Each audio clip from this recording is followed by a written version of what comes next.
દેકલસાર ગામના વતની છે, હોસ્પેટના.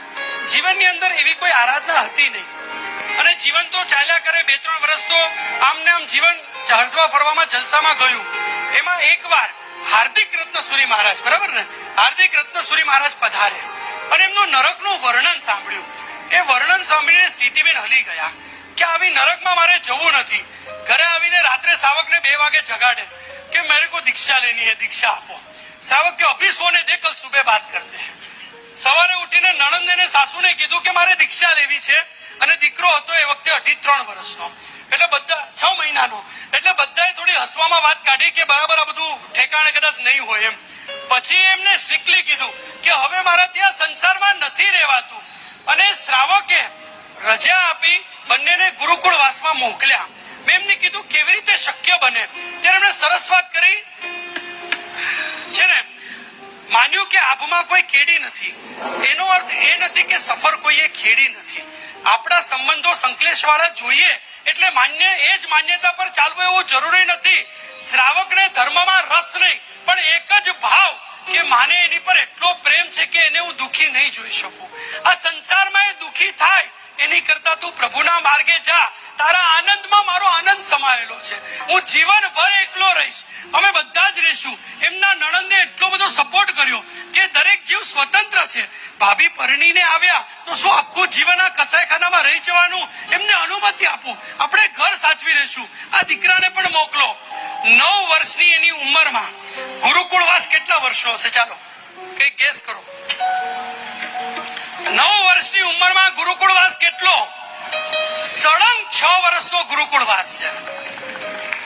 આખું જીવન એનું વજ્ર સ્વામીની જેમ સાધ્વીજી ભગવાનના આંગણામાં વીત્યું છે. નાનકડા દીકરાને લઈને મમ્મી ગઈ સાધ્વીજી મહારાજ પાસે. ત્યાં ઘોડિયું બાંધે, દીકરો રે, સાધ્વીજી ભગવાન બોલે, સાંભળે અને બધા જ આચારો એમાંથી શીખ્યો, બધું જ ભણ્યો. જીવનની અંદર રાત્રે વાપર્યું નથી, ઉકાળેલું પાણી પીધું છે અને એ જ આચારોમાં એટલો બધો રથપ્રત થયો, એટલો બધો રથપ્રત થયો. સુરતની અંદર જયારે એમનું મુહૂર્ત નીકળ્યું, 350 સાધ્વીજી ભગવાનની આંખો ભીની થઈ. મનીષભાઈ એટલા બધા રડે રડે રડે મારો વાલ સોયો દીકરો. પોતે પણ એટલા બધા પોતે પણ ગળગળા થઈ ગયા હતા કે મારો પરિવાર કેવો પરિવાર, આટલા ઉમંગે ચંગે હોસ્પિટલની અંદર રહેવા વાળા અને એટલા સામુદાયિક દીક્ષા નથી આપવાના. કારણ કે અત્યંત ઉલ્લાસ અને આનંદથી અમે આ બંનેને પ્રવર્જિત કરશું. ધન્ય છે મારા ભગવાન મહાવીરના આવા પરિવારને, ધન્ય છે આવી માતાને, ધન્ય છે આ દીકરાને, ધન્ય છે શ્રમણ ભગવંતોને અને ધન્ય છે શ્રમણી ભગવંતને. એવું સુંદર આ જીવન પાળે. આ જ વયની અંદર સિદ્ધસેન દિવાકર સુરી મહારાજ હોય કે પછી ગચ્છાધિપતિ જયઘોષ સુરી મહારાજ હોય કે પછી કેટલા યશો વિજય સુરી મહારાજ હોય કે પછી હરિભદ્ર સુરી મહારાજ હોય કે કલિકાલ સર્વજ્ઞ ભગવંત હોય, એ મને કહેતા હતા કલિકાલ સર્વજ્ઞ ભગવાન માં પાહિણીના ગર્ભમાં આવ્યા ને ત્યારે ઝળકતો સરસ મજાનો રત્ન દેખાણો અને આ રત્ન જેવો દીકરો એમને અર્પણ કર્યો. મને કોઈ ભાવ નહોતા, પણ આ દીકરો ગર્ભમાં આવ્યો ને ત્યારથી મને દીક્ષા લેવાના બસ ભાવ થઈ જાય. એનો જન્મ થયો અને મનીષભાઈ રડતા રડતા જયારે દીકરાને હાથમાં લીધો ને ત્યારે હું એમ બોલી હતી કે રાગ નહીં કરતા, આ દીકરો મારે ભગવાનને સોંપવાનો છે.